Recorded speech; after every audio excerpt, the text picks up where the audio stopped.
पढ़ाओ आका जी, गागरोन पढ़ाओ मेरे आका। ये लो, आ और का, आ से आहू और का से कालसित।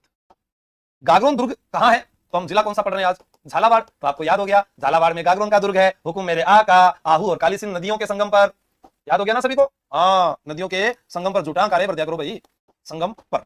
ठीक है, अब देखिएगा एक चीज कि गागरोन का जो किला है ये दो नदियों के संगम पर आया और चारों ओर जल से घिरा है। ये देखो, इसके चारों ओर आपको जल दिखाई देगा।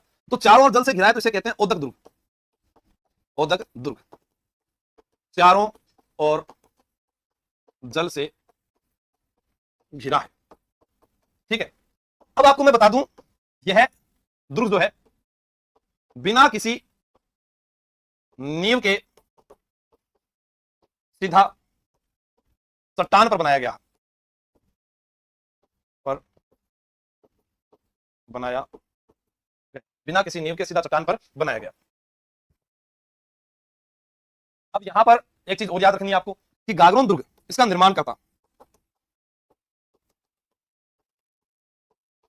डोड राजा बीजलदेव। इस दुर्ग के उपनाम डोडगढ़, धुलरगढ़, ठीक है, डोडगढ़ कह सकते हैं, धुलरगढ़ कह सकते हैं, गागरोन कह सकते हैं। ठीक है, गड़गड़ाट दुर्ग भी, गड़गड़ाटपुर भी कहा जाता था। मुख्य रूप से आपको ये याद रखने हैं। गागरोन दुर्ग में दो साकेत हुए। नंबर 1 1423 ईस्वी, नंबर 2 1444 ईस्वी। अब देखो यहां से क्या क्या प्रश्न बनते हैं। आपके सिलेबस में किसी के दुर्ग हो सकता है, आपके सिलेबस में कहीं पर इतिहास राजवंश हो सकता है, आपके सिलेबस में कहीं पर नदियां हो सकती है। तो सारी चीजें यहां पर एक साथ मिल जाएगी। अगर पूछा जाए गागरोन दुर्ग कहां है तो झालावाड़ में।